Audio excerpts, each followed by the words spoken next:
मैं भारतीय होने के नाते एक अजीब किस्म का संतोष मन में आता है। चारों वेदों से 4 महावाक्य लिए थे वाक्य। मोटो अहम ब्रह्मास्मि, तत्त्वमसि, प्रज्ञानम ब्रह्मा, अयम आत्मा ब्रह्मा। लोकतंत्र भारत के लिए कोई ऐसा नहीं है कि ये देश के आजाद होने के बाद लोकतंत्र, भारत में हजारों साल पहले भी हमारी पुस्तकों में है कि हमारे यहाँ राजा भी लोगों के द्वारा चुना गया होता था। ग्रीक फिलॉसफी में बड़े फिलॉसफर हैं, उनके मुताबिक महिलाओं में आत्मा नहीं होती। उनका लक्ष्मण जननी जन्मभूमिश्चा स्वर्गादपि गरीयस, माँ और मातृभूमि ये स्वर्ग से भी बढ़ के हैं।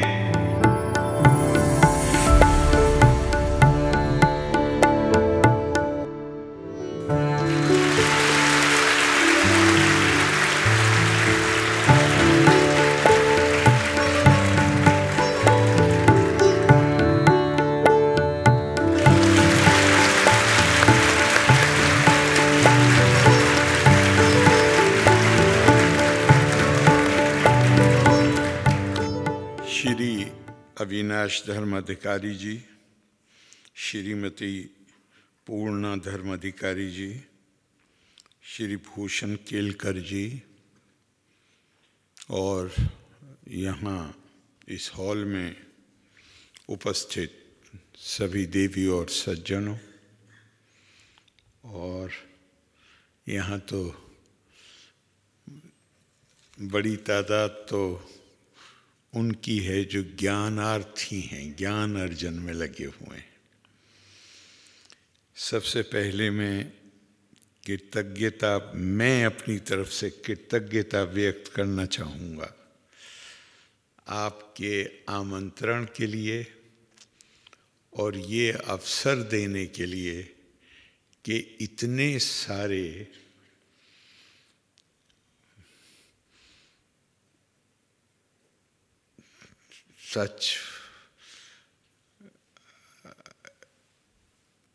इतने सारे विद्यार्थी,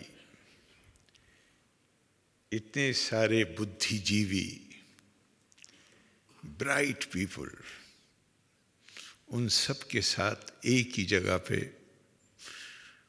मुलाकात भी हो जाए और बात करने का मौका भी मिले। आपने ये जो मैं बोलना चाहता था, मुझे लगा कि बहुत कुछ बोलने की ज़रूरत नहीं है, क्योंकि आपने जिस प्रार्थना के साथ और 2 संकल्प के साथ ये सभा शुरू की है, वो सब बातें जो मैं बोलना चाहता हूँ वो उसके अंदर आ जाती हैं। ये जो हम प्रार्थना करते हैं या जो संकल्प लेते हैं, ये केवल शब्दों का उच्चारण नहीं है। इसको आत्मसात करने की जरूरत है। और ये 3 छोटी छोटी प्रार्थनाएं हैं। ये मैं मानता हूँ कि ये भारतीय संस्कृति के जो आदर्श हैं, मूल्य हैं, ये उसका प्रतिबिंब है, उसका निचोड़ है। हम जिस दुनिया में रह रहे हैं, कभी कभी आपको भी लगता होगा, मुझे बहुत दफ़ा लगता है, बल्कि सच्ची बात यह है कि मैंने बहुत सालों से सुबह को अखबार पढ़ना छोड़ दिया। मैं सोचता हूँ कि शाम तक अब तो आईपैड और टैबलेट्स हैं, तो उस पर सब न्यूज़ जो सुबह छपती है, मेरे दिल में आता है कि नकारात्मकता के साथ अपना दिन क्यों शुरू किया जाए। ये मेरे दिल में बात आती है। और अभी मुझे एकदम बैठे बैठे याद आया, ये नई बात नहीं है। अब से 30-40 साल पहले या 50 साल पहले जब नया नया दुनिया उस वक्त बड़ा गौर कर रही थी और बहुत बात हो रही थी, और अगर आप हमारे पूर्व राष्ट्रपति डॉक्टर राधाकृष्णन जी के भाषण या उनके लेख पढ़ें तो वहाँ आपको ये चिंता बहुत ही प्रभावी ढंग से उन्होंने व्यक्त की। उस ज़माने में ये था कि ये जो विनाशकारी हथियार बन रहे हैं एटम बमों के रूप में, मानवता का क्या होगा। और उसी मुझे यहीं बैठे बैठे याद आया, और इत्तेफाक से वो मेरे आईपैड में मुझे मिल भी गया, मैं ज़रा ढूंढ रहा था, वो मिल भी गया कि उन्होंने कोट किया है उसी संदर्भ में। उन्होंने कोट किया है कि लंदन में एक बस में छोटे बच्चे स्कूल जाने वाले 10 साल, 11 साल, 12 साल की उम्र के, वो जा रहे हैं टीचर साथ में। तो टीचर ने एक बच्चे से जिसकी आयु 12 वर्ष थी उससे पूछा कि तुम बड़े होकर क्या बनना चाहते हो। तो बच्चे ने जो जवाब दिया, टीचर लिख रहे हैं, जिसको डॉक्टर राधाकृष्णन ने इसको उद्धृत किया है, का in the bus on the way to school I asked one of our small boys age 12 years what he intended to be when he grew up। वो बड़े होकर क्या बनना चाहता है। उस बच्चे ने जवाब दिया, sir I need not worry, sir ज़्यादा चिंता करने की आवश्यकता नहीं है। As by that time there will be nowhere to grow up. जब तक मैं बड़ा हूंगा तब तक इस दुनिया में कोई जगह ही नहीं होगी जहां ग्रो अप करने के लिए, बढ़ने के लिए गुंजाइश। चूंकि उस जमाने में हर तरफ ये नए नए ये हथियार आए थे, तो वो बच्चा भी सुनता होगा। लेकिन आज भी आप गौर करिए, तक बिल्कुल लगातार हम सुनते रहते हैं, पढ़ते रहते हैं, फला देश को जिंदा रहने का हक नहीं, हम उनके अस्तित्व को खत्म कर देंगे। नफरत की भाषा, हिंसा की भाषा। अब इस पे गौर करिएगा। 1948 में, 1948 में यूनाइटेड नेशंस का चार्टर ऑफ ह्यूमन राइट्स बनाया गया, जिस पे दुनिया के सारे देशों ने दस्तखत किए। और जो मानव अधिकार हैं, ह्यूमन राइट्स, उसके लिए कहा गया है, और हम खुद हमारे संविधान में हमने भी स्वीकार किया है, हमने वहाँ भी दस्तखत किए हैं, और अपने जो हमारे फंडामेंटल राइट्स हैं वहाँ भी हमने स्वीकार किया है कि सारे मानव अधिकारों का स्रोत मानव की बहैसियत, मानव के प्रतिष्ठा, डिग्निटी ऑफ मैनकाइंड। इसलिए नहीं कि मेरी खाल का रंग ये है, मेरी ये आस्था है, मैं ये भाषा बोलता हूं, मैं इस जगह रहता हूं इसलिए मेरी इज्जत होनी चाहिए। नहीं, बहैसियत मानव के, मानव प्रतिष्ठा सम्मान का अधिकारी है। ये दस्तखत कर, ये इस चार्टर की जरूरत क्यों आई, आप गौर करिएगा। दुनिया में जो संस्कृतियां हैं, सभ्यताएं हैं, ये आलोचना नहीं है किसी की भी, केवल एक, जिसे कहते हैं एक ऑब्जेक्टिव एनालिसिस, एक विश्लेषण, दुनिया की सभ्यताएं परिभाषित होती रही। दुनिया जो आज आप देख रहे हैं, जिसमें यूनिवर्सल ह्यूमन राइट्स की बात है, ये कहानी 100 साल की भी नहीं है, उससे भी कम उम्र की है। इससे पहले क्या था? मेरी खाल का रंग गोरा है, मैं आपसे सुपीरियर हूं, आपसे श्रेष्ठ हूं। मेरी आस्था ये है, और मेरी आस्था की अभिव्यक्ति का तरीका ये है, इसलिए स्वर्ग जन्नत केवल मेरे लिए है। आपको तो आग में जलना ही पड़ेगा, आप अच्छे काम करो तो भी।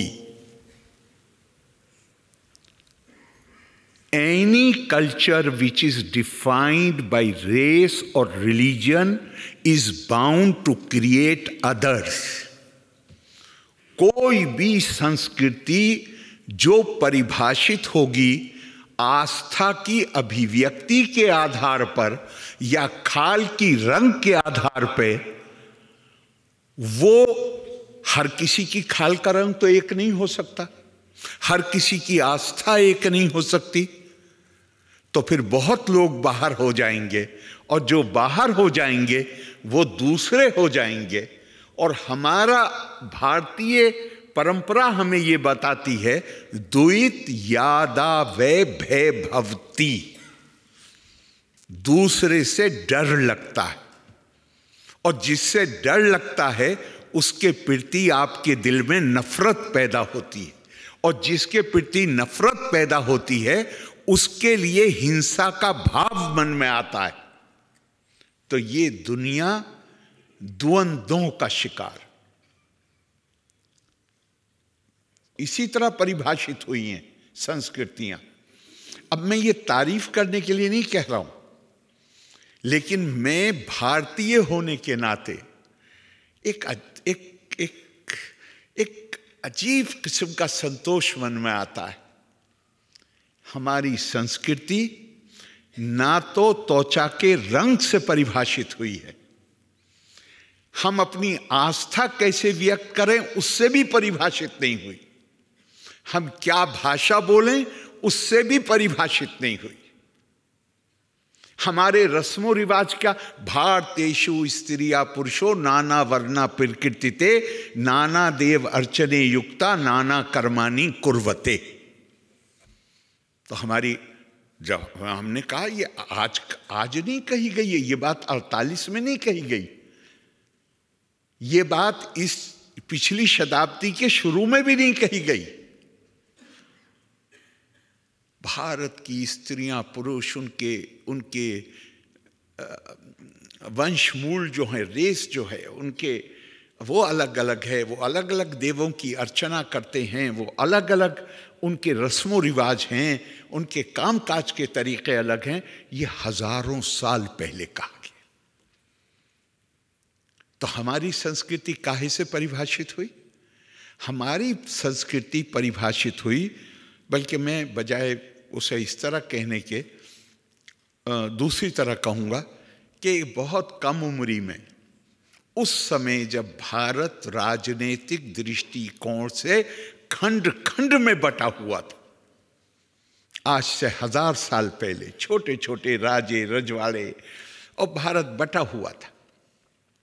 उस वक्त केरला से एक कम उम्र का नौजवान नहीं, कम उम्र का नौजवान निकलता है, पूरे देश का भ्रमण करता है, और उस कम उम्री में वो देश के 4 हिस्सों में 4 मठ स्थापित करता है। और उसको हम कहते हैं कि उसने पूरे देश में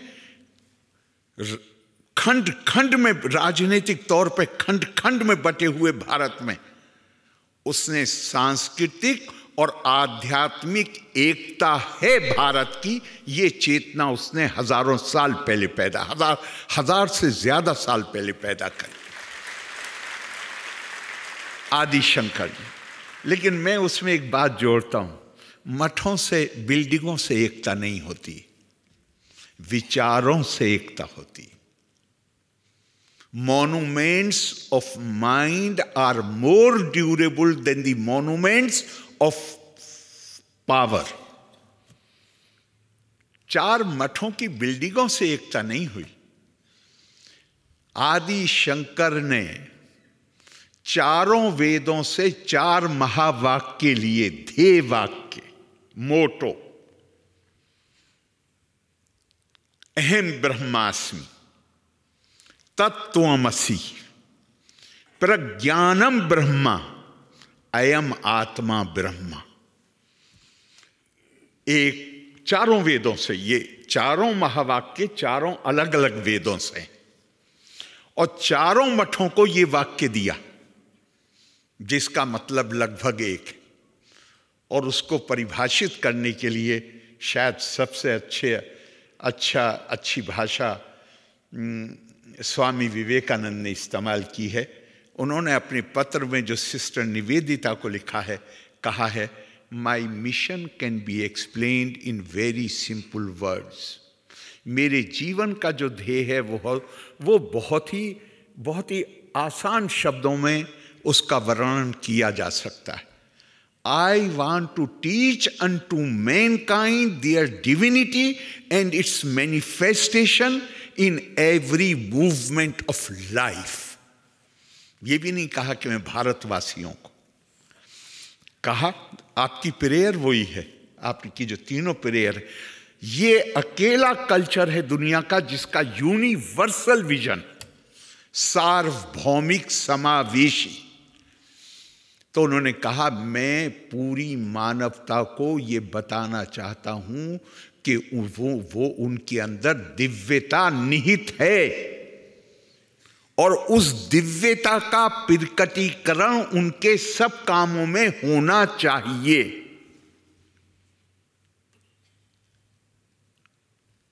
ये सारा जीवन का उद्देश्य और कुछ है ही नहीं। जिसे हम वेदांत कहते हैं, वेदांत का दर्शन, उसमें क्या है? ऐसे तो बहुत सारी किताबें, लेकिन उसका जो मूल तत्व है वो क्या है? उसका मूल तत्व है कि इंसान का, मानव का जो असल, उसकी जो सत्यता है वो उसकी दिव्यता में निहित है। Every being is potentially divine. अगर हर व्यक्ति डिवाइन है तो फिर ये दुनिया में जो पैराडॉक्सेस हैं, जो विसंगतियां हैं, ये फिर क्यों हैं? कितना खूबसूरत कहा है संस्कृत का एक श्लोक है, क्या क्या सुंदर वर्णन है। क्वाचिद वीणा वाद्यम क्वाचिदपि हा हेति रुदितम क्वाचिन नारी रम्या क्वाचिदपि जरा जर जरा वपुः क्वाचिद विद्वद गोष्ठी क्वाचिदपि सुरा मत्ता कलाहा ना जाने संसारा किम अमृतमया किम विस्मया। एक ही समय में एक तरफ आपको बहुत सुंदर, कानों को अच्छा लगने वाला संगीत, वाद्य, लय, ताल सब कुछ मिलेगा, और उसी समय आपको मातम कर, वो लोग जो दुख, बड़ी परेशानियों के शिकार हैं, वो मातम और दुख करते नजर आएंगे। एक तरफ जब पुरुष और नारी शब्द इस्तेमाल होता है तो ये मत समझिएगा कि वो एक के लिए होता है, लॉ में भी और लिटरेचर में भी, उसमें दोनों शामिल होते हैं। यहाँ पे कहा क्वाचिन नारी रम्या, तो सुंदर शरीर वाले लोग, और दूसरी तरफ वो जिनके शरीर सड़ गल गए हैं और वो चलने फिरने के भी लायक नहीं। एक तरफ विधवत गोष्ठी, जैसे आप लोग यहाँ बैठे हैं, और कहीं निकल के जाइए शाम को तो आपको वो भी मिल जाएंगे जो बहुत सारी शराब पी के और आपस में एक दूसरे से झगड़ा कर रहे हैं। तो यहां प्रश्न ये किया जा रहा है, ये संसार क्या है? अब इस संसार में हमारी भूमिका क्या होनी चाहिए? जिसके अंदर चेतना पैदा हो गई, जिसे ये पता चल गया कि मेरे अंदर दिव्यता निहित है, दिव्यता के प्रकटीकरण का क्या मतलब है? पहली बात तो दिव्यता प्रकट कैसे हो? ब्रह्म अहम की परतों के नीचे दबा हुआ हर किसी के अंदर। तपस का क्या मतलब है? तपस्या करके उस अहम की एक एक परत को हटाते जाना, और जब वो अहम की परतें हट जाएं और राग, मोह, द्वेष, इनसे इंसान को मुक्ति मिल जाए, जहां उसके अंदर बड़ा ही सुंदर एक संवाद है वाल्मीकि रामायण में, जो मां सीता और हनुमान जी के बीच में जब वो ढूंढते हुए पहुंचे, और ये वाल्मीकि रामायण में क्या वो कहते विष्णु कौन है? क्या कि हम सब के अंदर सोया हुआ है। जागने का मतलब क्या है? जागने का मतलब है विष्णु के हमारे अंदर वो क्षमता पैदा हो जाए जहां हम अपने आप को दूसरे की जगह रखकर और उसके दृष्टिकोण से दुनिया को देख सकें और उसको समझने की कोशिश कर सकें। तो मई, शंकराचार्य ने कहा है, तो मई चान्ने त्रय को विष्णु व्यर्थम कुप्पसी बय्यशिषु भव समचित सर्वत्र त्वम वांछस्य चिराद्यादि विष्णुत्व। बेमकसद बिला कारण अपने आप को गुस्सा मत करो, अपने आप को परेशानियों में मत डालो। सबके अंदर वही विष्णु व्याप्त है। अगर उस विष्णुत्व को प्राप्त करना चाहते हो तो समदृष्टि, जिसे कहीं समभाव भी कहा गया है, जिसे ब्रह्म भाव भी कहा गया है, वो अपने अंदर पैदा कर लो और उसके बाद विष्णुत्व के उसको प्राप्त हो जाओगे। तो फिर सवाल ये कैसे हो, उसको कैसे प्राप्त करें? तो हम बड़े भाग्यशाली लोग एक सेंस में बहुत भाग्यशाली हैं, और दूसरी तरफ हमें शर्म भी महसूस होती है। हमारी जो सांस्कृतिक विरासत है उसे अगर हम समझ जाएं और उसका जो पाठ है अगर उसको आत्मसात कर लें तो ये काम मुश्किल नहीं रहता है। क्योंकि हमारी संस्कृति, जैसे मैंने पहले आपसे कहा, वो किसी भी, this culture is not defined by variable and alienable characteristics like race, religion, or language. It is defined by invariable and inalienable characteristic, that is Atma, which is common inheritance of all mankind. अभी आपने देखा G20 हुआ, आखिर दुनिया का, हमारी संस्कृति तो दुनिया की प्राचीन संस्कृतियों में, आखिर ये G20 के मौके पे ही जब हमारे प्रधानमंत्री जी ने इनिशिएटिव लिया तभी दुनिया को पता चला कि वसुदेव कुटुंबकम। हमने ये पहले से क्यों नहीं बताया दुनिया को? गीता गौर से देखिए, श्रीमद् भगवत गीता को। बहुत सारे लोग हैं हमारे जिन्होंने बहुत ही सुंदर उनके प्रवचन हैं जो YouTube पे भी अवेलेबल, सुनिए। सारा एक जिसे कहते हैं सार्वभौमिक, यूनिवर्सल, समावेशी, किसी को बाहर, मैं आपको एक मिसाल देता हूं। दुनिया में लोकतंत्र भारत के लिए कोई ऐसा नहीं है कि ये देश के आज़ाद होने के बाद लोकतंत्र, भारत में हजारों साल पहले भी हमारी पुस्तकों में है कि हमारे यहाँ राजा भी लोगों के द्वारा चुना गया होता था। तो लोकतंत्र हमारे यहाँ पंचायत का कंसेप्ट था। हमारे यहाँ जो केंद्रीय सरकार होती थी, केंद्र का मतलब ऑल इंडिया नहीं था उस वक्त, जो भी सीट थी, देहातों में पंचायतें फैसला करती थीं, जो लोकतंत्र के तरीके से होता था। तो लोकतंत्र हमारे लिए कोई नई चीज नहीं है। लेकिन इस बात पर गौर करिएगा कि दुनिया में कितने और देश हैं जिनमें लोकतंत्र, ये प्रक्रिया इलेक्शन का, चुने हुए लोग सरकार चलाएंगे, हमसे बहुत पहले आई। लेकिन उन्होंने महिलाओं को मत का अधिकार नहीं दिया, वोटिंग राइट नहीं दिया। भारत ने जब इस प्रक्रिया को अपनाया तो हमारे पास हमारी साक्षरता की दर 14-15% थी सिर्फ।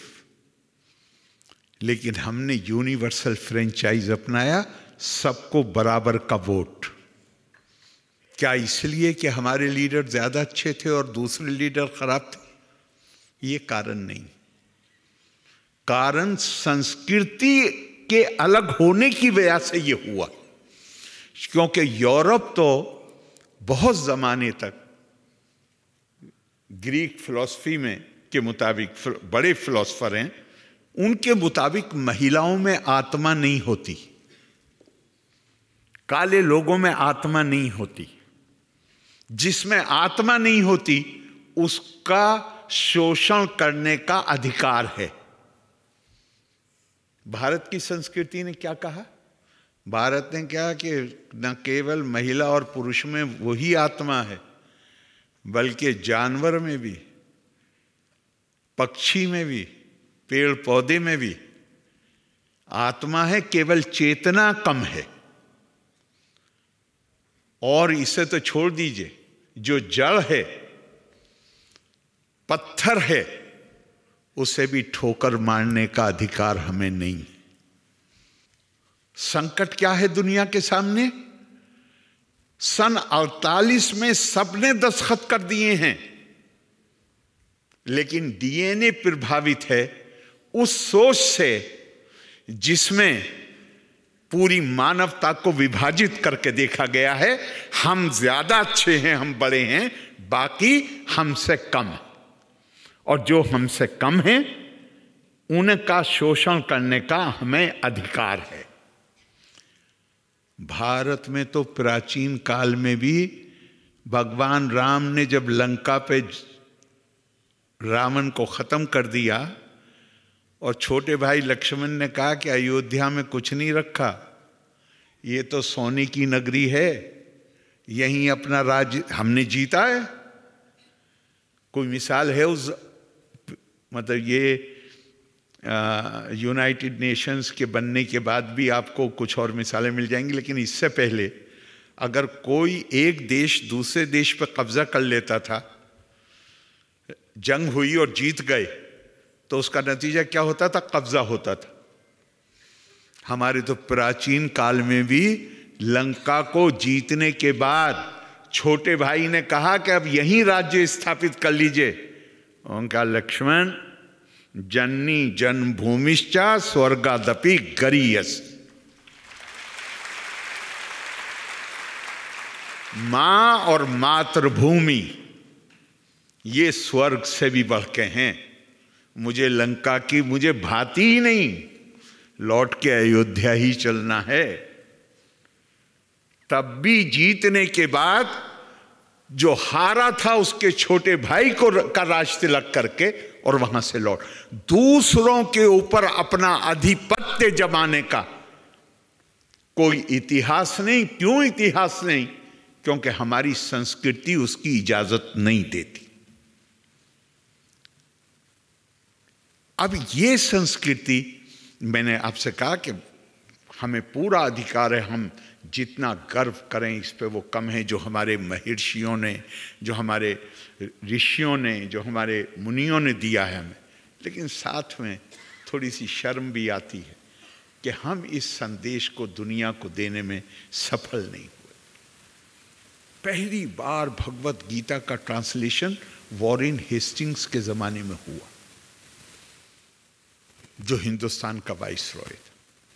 लेकिन उसने क्या जुमला लिख दिया है साहब, उसने लिखा है कि जब ब्रिटिश एम्पायर को लोग, ब्रिटिश एम्पायर की सारी समृद्धि ख़त्म हो जाएगी, उसको लोग भूल जाएंगे, तब भी ये किताब असंख्य लोगों को प्रेरित करती रहेगी। ये ऐसी किताब। तो बेसिकली जो बात मैं आपसे कह रहा था कि ये संस्कृति जो हमारी है, ये संस्कृति बुनियादी तौर पे, और ये इसके लिए नहीं कि हम अपने मुंह से अपनी तारीफ करें, हमें छोड़ दीजिए हम क्या सोचते हैं। हम बचपन से सुनते आए कि भारत की संस्कृति ज्ञान और प्रज्ञा की संस्कृति थी। और ये हमारे कहने की बात नहीं, आज हम बात करते हैं विश्व गुरु। अब ये विश्व गुरु कोई उपाधि नहीं है, ये भूमिका है। और ये दुनिया ने 10वीं और 11वीं शताब्दी में, जब यूरोप का रिनेसां शुरू ही हुआ था, अभी वहां कुछ था नहीं ज्यादा, लेकिन चेतना पैदा हो गई थी। उस वक्त मध्य एशिया यानी अरब देश, वो पीरियड है उनका 10वीं शताब्दी से लेके कोई 250 साल का समय है, जिसे गोल्डन पीरियड कहा जाता है। ये वो समय है, ये वो समय नहीं है जब वो दुनिया के ऊपर कब्जा कर रहे थे, कब्जा हो चुका था उनका। सैसेनीड एम्पायर पर कब्जा हो गया था, ईरानी एम्पायर जो था, बिजंटीन एम्पायर पर कब्जा हो गया था, वो दुनिया की सबसे बड़ी ताकत बन के उभर गए थे। ये वो पीरियड नहीं है, ये उसके बाद का पीरियड है, जहां वो काल वो है जो उनकी बौद्धिक गतिविधियों के लिए जाना जाता है।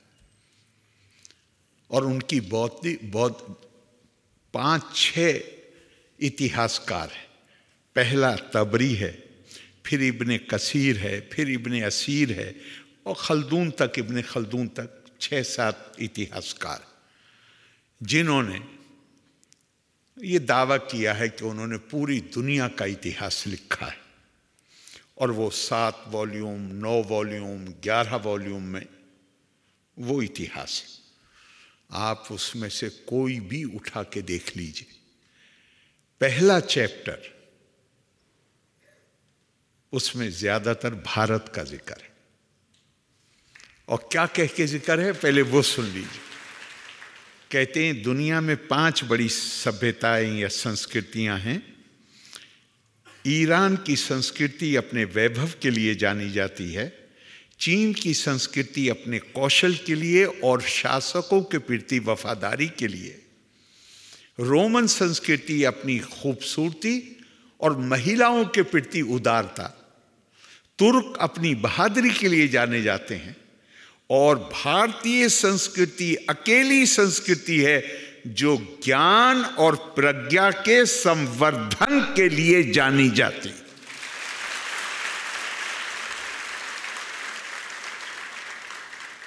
और अभी जैसा हमारे धर्माधिकारी साहब कह रहे थे, हम देखिए, कभी मत भूलिएगा कि हम ज्ञान की संस्कृति हैं, और ये ज्ञान हमें बताता है, ये हमें कर्म की थ्योरी देता है, और ये बताता है हमें कि कर्म के जो परिणाम हैं, हमारी तो हैसियत क्या है, देवताओं को भी भुगतने पड़ते हैं। कोई उसमें कोई माफी नहीं है। मगर मुझे एकदम से कहानी छोटी सी याद आ गई। भगवान राम लौट के आ गए, अयोध्या में राम राज्य स्थापित हो गया, सब तरफ सुख शांति। कुत्ता एक दिन दरबार में आया और इंसानों की जुबान में, मानव की जुबान में उसने शिकायत करी। ये आनंद रामायण में शिकायत करी कि मुझे किसी ने बिना कारण ही बहुत अकारण चोट मारी। भगवान राम ने उसकी फौरन जांच कराई, रिपोर्ट सही पाई गई। कुत्ते से पूछा गया कि इस आदमी को क्या सजा दी जाए, तो कुत्ते ने कहा कि ये मंदिर का महंत है, इसको मुख्य महंत बना दिया जाए।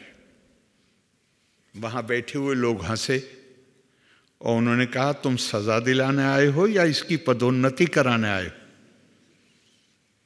तो उसने कहा कि मेरे पुण्य कर्म इतने हैं कि इस योनि में पैदा होने के बावजूद मुझे अपने पूर्व जन्म के बारे में सारा ज्ञान मेरे पास है। तुम मानव योनि में पैदा हुए हो, लेकिन तुम्हें नहीं मालूम है कुछ भी। मुझसे तो कुछ घोर पाप हो गया जिसके कारण मुझे ये जन्म लेना पड़ा। मैं पिछले जन्म में मुख्य महंत था, और जब मैं मुख्य महंत बन गया तो मेरे अंदर से जवाबदारी का जो एहसास होता है वो खत्म हो गया। तो भारतीय संस्कृति में ये ज्ञान, और जब हम ज्ञान और प्रज्ञा की बात करते हैं तो उसमें ये भी है कि कर्मों का फल तो भोगना ही पड़ेगा। और ये एक जगह नहीं है, बार बार आता है। भगवान विष्णु को भी असुरों के गुरु ने, जो मां का सुदर्शन से वध हुआ था, उनको भी श्राप दिया था और उन्हें भी पैदा होना पड़ा मानव योनि में। गंधारी ने भगवान कृष्ण से कहा कि कृष्ण, मेरे 100 बेटे थे, अरे एक को तो छोड़ दिया होता, कम से कम मैं निसंतान हो, मां होके तो ना मरती। तो भगवान कृष्ण ने जवाब दिया, मैं कौन हूं मारने वाला, ये तो वो भी केवल साक्षी हैं। ये दुनिया जो है, एको देवा सर्वभूतेषु गूढ़ा, सर्वव्यापी सर्वभूतांतर आत्मा, कर्म प्रधान सर्वभूताधिवासी, साक्षी चेता केवलो निर्गुणश्च। उनका मैं कौन हूं मानने वाला, ये तो तुम्हारी नियति है। क्योंकि तुम जब छोटी बच्ची थी, राजकुमारी थी गंधार की, आज जिसे कंधार कहते हैं, तो तुम्हें किचन में जाके खाना पकाने का शौक था, और तुमने एक दिन गर्म पानी ऐसे ही जमीन पर डाल दिया, जो जमीन में एक सुराख था, उसके अंदर एक कीड़ी ने 100 अंडे दिए हुए थे, और वो 100 अंडे नष्ट हो गए। उस कीड़ी ने तुम्हें श्राप दिया कि जिस तरह तुमने मेरे 100 अंडे को खत्म किया है, इसी तरह तुम्हें भी अपने 100 पुत्रों की मृत्यु को देखना पड़ेगा। गंधारी ने कहा, कृष्ण मैं तो बच्ची थी, मुझे तो याद भी नहीं है। कहा कि याद, कर्म का फल तो भोगना पड़ेगा, चाहे याद हो चाहे ना याद हो। तो हमारे यहां अगर एक तरह से आप देखिए तो इसमें एक बड़ा भारी सबक है। और सबक क्या है कि बिल्कुल पॉजिटिव एटीट्यूड रखिए। खराब भी हो हमारे साथ तो अपना हिसाब किताब करना है कि मुझसे गलती कहां हुई, क्योंकि ये हमारी संस्कृति का लाजमी हिस्सा है। और मैं तो यहां बैठे हुए लोगों से एक ही बात कह सकता हूं, क्योंकि आप लोग वो हैं जो सिविल सर्विसेज के लिए अपने आप को तैयार करते हैं। हमारी परंपरा के मुताबिक जिंदगी को 4 आश्रम में बांटा गया है। पहला आश्रम है ब्रह्मचर्य। ब्रह्मचर्य का बहुत सारे मतलब निकाले हैं लोगों ने, सेलिबेसी वगैरह वगैरह। ब्रह्मचर्य का मतलब है ज्ञान प्राप्ति का जमाना। चूंकि उस जमाने में आप अपने ध्यान को बांट नहीं सकते शादी वगैरह करके, तो उन्होंने सेलिबेसी कर दिया। नहीं, सेलिबेसी नहीं है, वो केवल ज्ञान अर्जन करने का समय है। और जैसे कहते हैं एकाग्र बुद्धि के साथ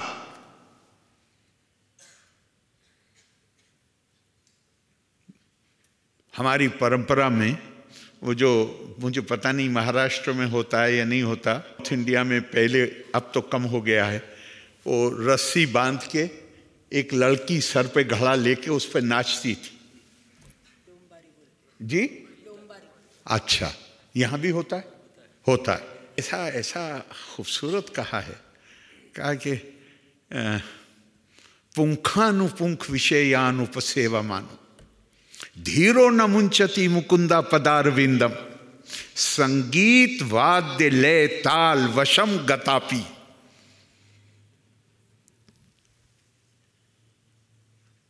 मूलस्था कुंभा परिरक्षणा धीर नटीव। जिस तरह वो लड़की, सब संगीत है, वाद्य है, लय है, ताल है, उस पे नाच रही है, लेकिन उसका ध्यान केवल एक चीज पर होता है कि सर पे रखा हुआ घड़ा गिर ना जाए।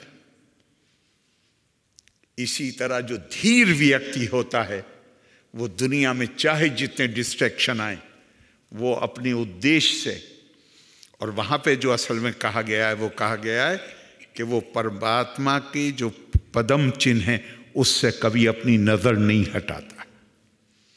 तो आप तो चार आश्रम हमारे यहां बताए गए, और इसमें सबसे इंपॉर्टेंट आश्रम, सबसे महत्वपूर्ण आश्रम कौन है? गृहस्थ आश्रम। चूंकि बाकी तीनों आश्रम इसी के ऊपर आधारित है। ये तो वो लोग हैं ना जो दोज हु प्रोड्यूस वेल्थ, जो इस पूरी सब कुछ को चलाने के लिए जिस चीज की आवश्यकता है।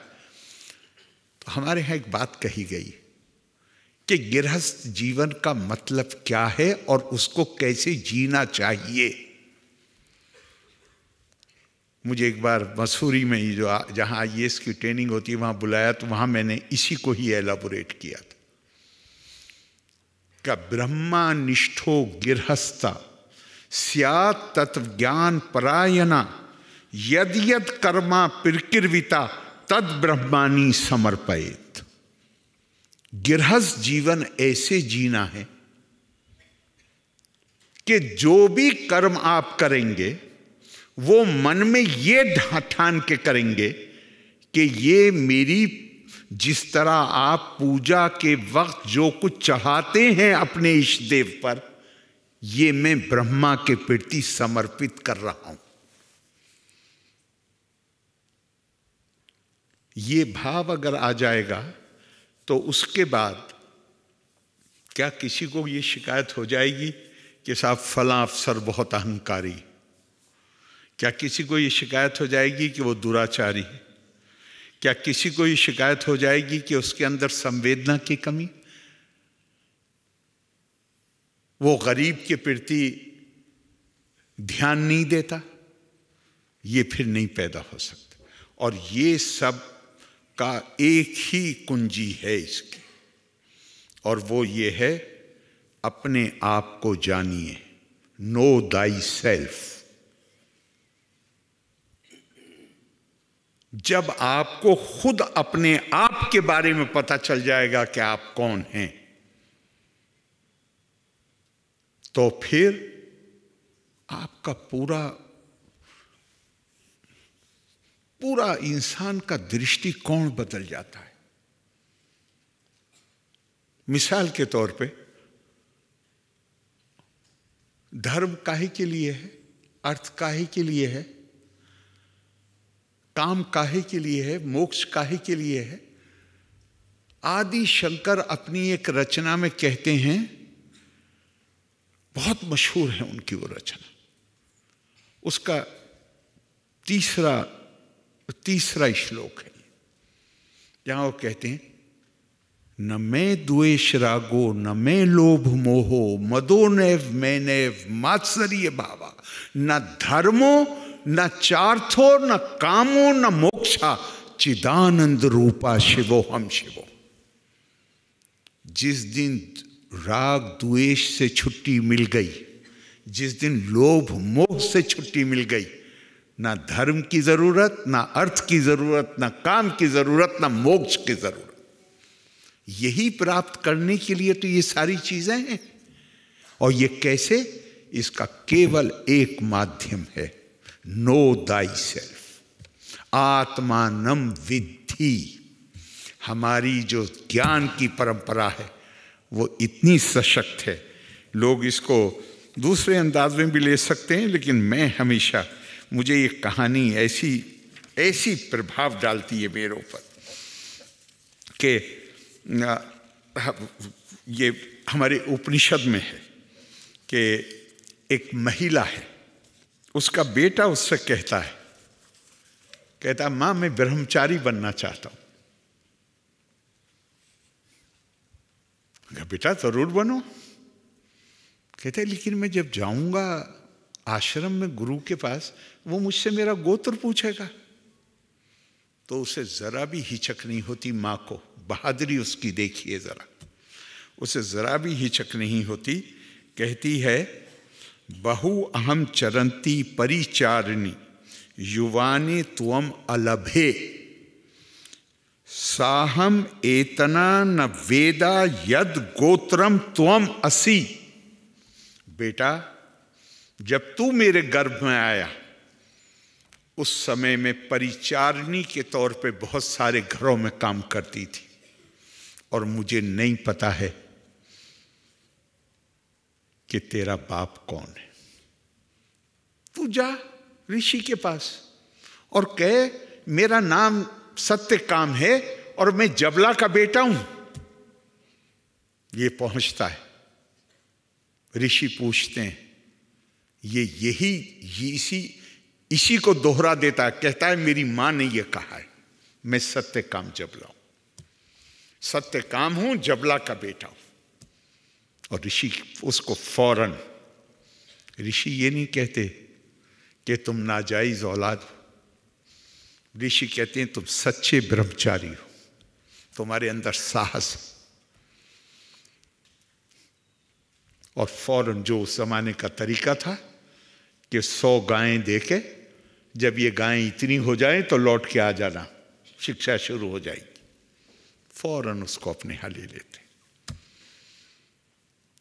ज्ञान ज्ञान ज्ञान। भारत के ऋषियों ने जो कल्पना की, ज्ञान के बारे में जो उनका दृष्टिकोण था, एतद् देशा परशु तस्या सकाशाद अग्रज अन्मना स्वम स्वम चरित्रम शिक्षेरण पृथ्वीयम सर्वम आनवा। उन्होंने ये कल्पना की थी कि दुनिया के दूसरे देशों के लोग हमारे बारे में अध्ययन करने के लिए नहीं, भारत का अध्ययन करने के लिए नहीं, अपनी संस्कृति, अपने आदर्श, अपने मूल्य, हमारे पास ऐसे गुरु होंगे, ऐसे टीचर्स होंगे कि दुनिया के लोग अपनी संस्कृति का अध्ययन करने के लिए भारत में आएंगे। ये कल्पना थी विश्व गुरु की, और क्यों नहीं होनी चाहिए। हमारा इतिहास ये, ठीक है बहुत से गलत काम हुए हैं पीछे, हमने उसके नतीजे भोगे हैं, अपमान सहे हैं ऐतिहासिक तौर पर, लेकिन देश में नई चेतना अब से 100 साल से ज़्यादा पहले आई, और आज उसने एक बड़ा सशक्त रूप ले लिया।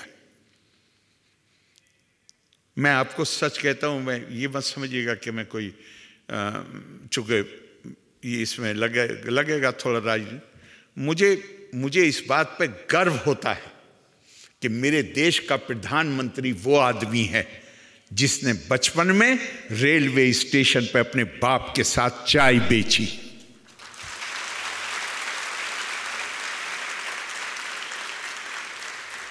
मुझे अपने ऊपर भी, आपसे मैं कहता हूं, अपने ऊपर तो अपनी बात तो केवल विनम्रता से कहनी चाहिए, लेकिन मैं कैसा मेरा आत्मसंतोष मुझे होता है। मैं उस गांव में पैदा हुआ जहां प्राइमरी स्कूल भी नहीं था। अपने परिवार से पहला जो किसी हाई स्कूल पास करके किसी विश्वविद्यालय में गया, ये मौके मुझे कहां से मिल रहे हैं कि मैं 25 साल की उम्र पूरी हुई थी, चंद महीने थे जब मैं उत्तर प्रदेश में मिनिस्टर बन गया, और 30 साल से पहले मैं केंद्र में मंत्री बन गया।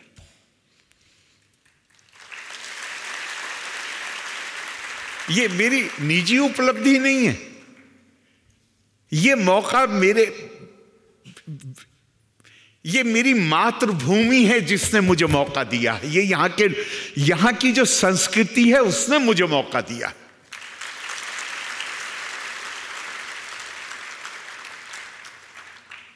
कर्ण ने कहा था महाभारत में, सूतो व सूत पुत्रो वायो वा कोवा भवाम में हम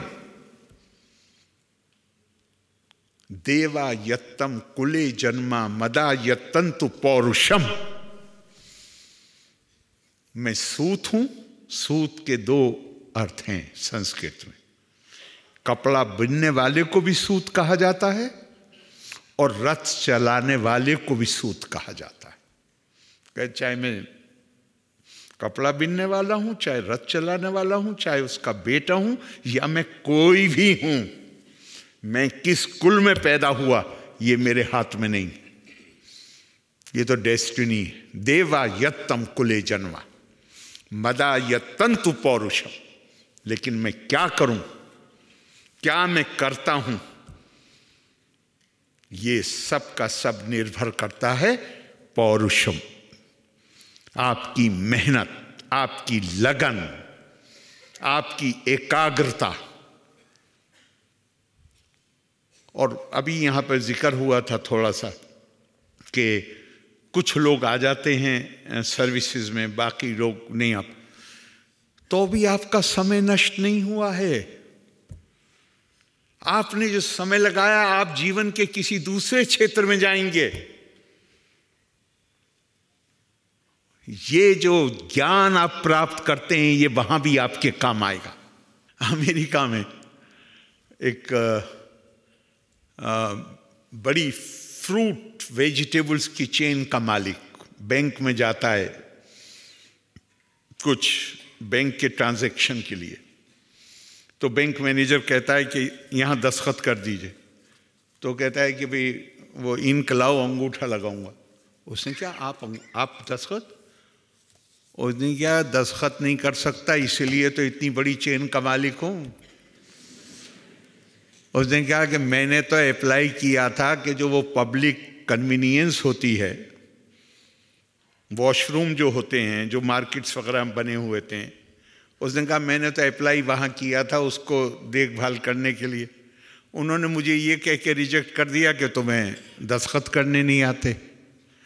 तो मैंने फलों का और सब्जी का एक ठेला लगा लिया। वो बढ़ते बढ़ते आज मैं एक लंबी चेन है उसका मालिक हूं। तो ज्ञान कभी नष्ट नहीं होता, ध्यान रखिए।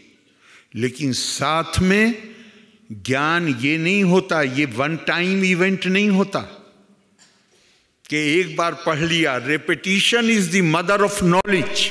बहुत प्रसिद्ध एक ब्रिटिश राइटर है, मुझे इस वक्त नाम नहीं याद आ रहा उसका, उसने कहा कि कोई किताब जो आप पढ़ते हैं, if you don't feel like reading a book second time, then in the first instance the book was not worth reading. ज्ञान प्राप्त करने के लिए उसको बार बार या अपने आप को याद दिलाना होता है। और एक बात ध्यान कर लीजिए, उसके साथ मैं अपनी बात खत्म करूंगा। ज्ञान प्राप्त करना, जैसे लोकमान्य तिलक ने कहा कि आज़ादी स्वतंत्रता मेरा जन्मसिद्ध अधिकार है, इसी तरह ज्ञान प्राप्त करना हर मानव का जन्म सिद्ध अधिकार है।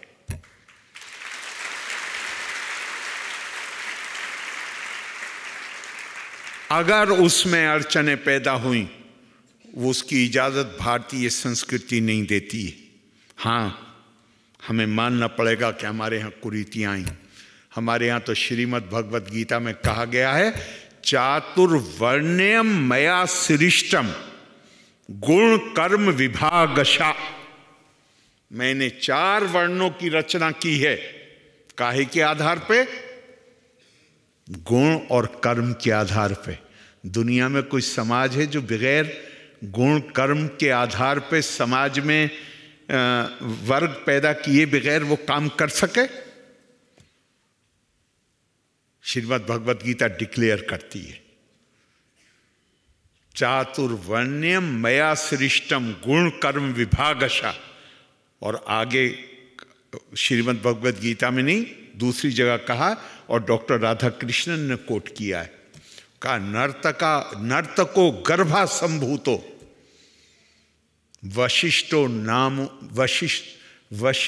वशिष्ठा नामो महर्षि तपसा ब्राह्मणो जाता तस्माद् जातिर्न कारणम्।